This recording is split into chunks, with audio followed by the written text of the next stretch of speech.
Building the ultimate computer. Before we begin, let's take a few precautions.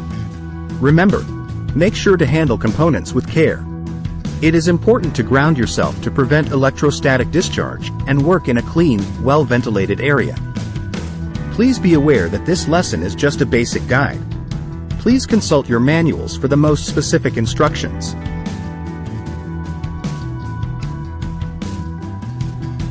Your first step is to install the CPU and CPU cooler. First, open the CPU socket on the motherboard, typically by lifting a lever. Then carefully place the CPU into the socket, ensuring the notches align. It only fits one way. Once you are sure you have it in correctly, close the socket and secure it using the lever. Then attach the CPU cooler according to the manufacturer's instructions. Please pay close attention to how this is done.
Next, we are going to be installing the RAM.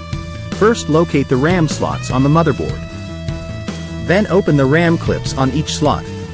Insert the RAM sticks carefully, ensuring the notches are properly aligned, then gently press down until the clips lock it into place. Let's see how this is done.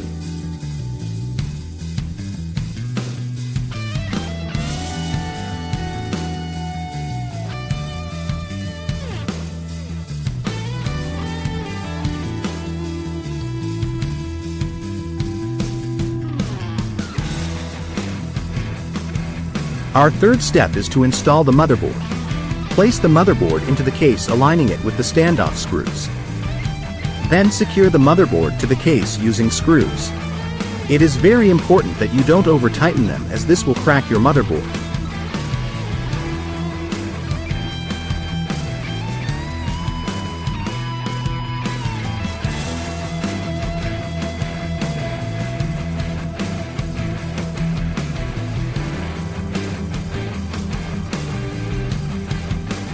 Now you can install the graphics card. If you have a dedicated GPU, locate the PCI Express slot on the motherboard. Your motherboard may have more than one.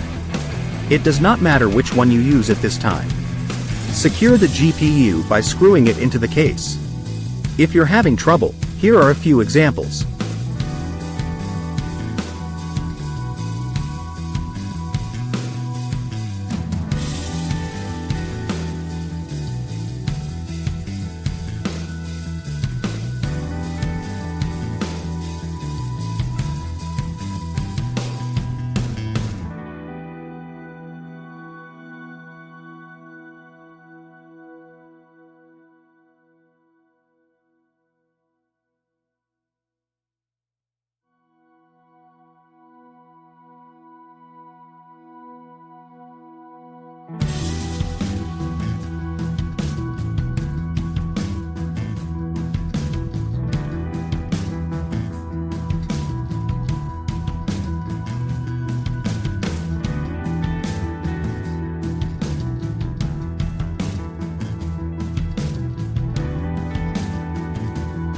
Now install the power supply unit.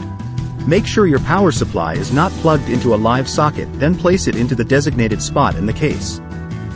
Align the holes up with the case and secure it using screws.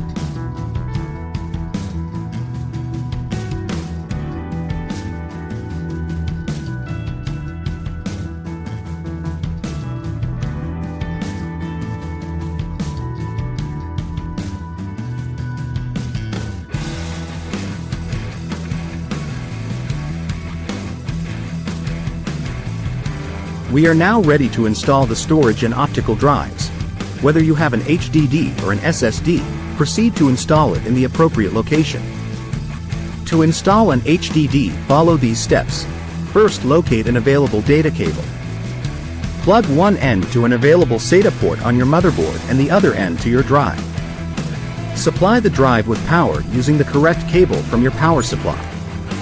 Proceed to install the optical drive in the same manner but in its proper location in your case.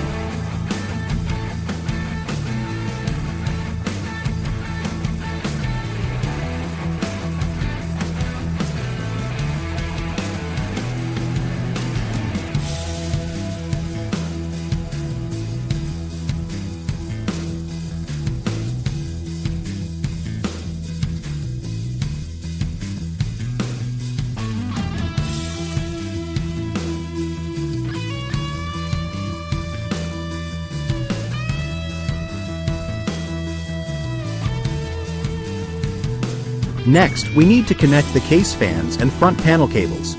Connect any case fans to the motherboard headers or power supply as needed. Locate the front panel wires in your case and connect them to the motherboard using the motherboard manual for guidance. These wires control the power button, reset button, LEDs, USB ports and any other features your case may have. If you don't have your manual, you can find and download it free by searching your specific motherboard. Do not guess where they go. It is important you plug them up correctly.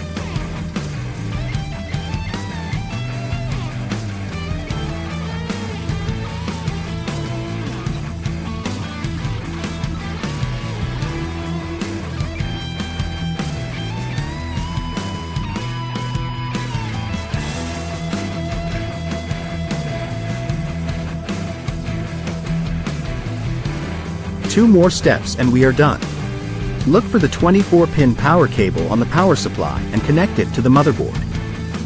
This is most likely your biggest plug on the power supply. Next, locate the 4 or 8-pin power cable on the power supply and connect this as well.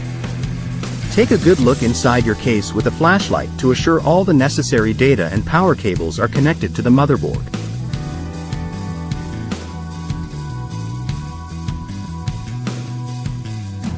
The last step is to neatly route and bundle cables to improve airflow and aesthetics, then use cable ties or Velcro straps to secure the cables together. Carefully close and secure the case cover and set it to the side for now.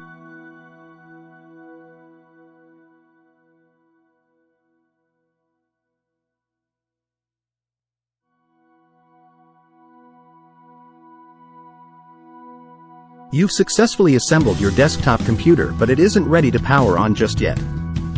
First, we need to install the operating system and drivers. I'll teach you how in the final lesson of the course.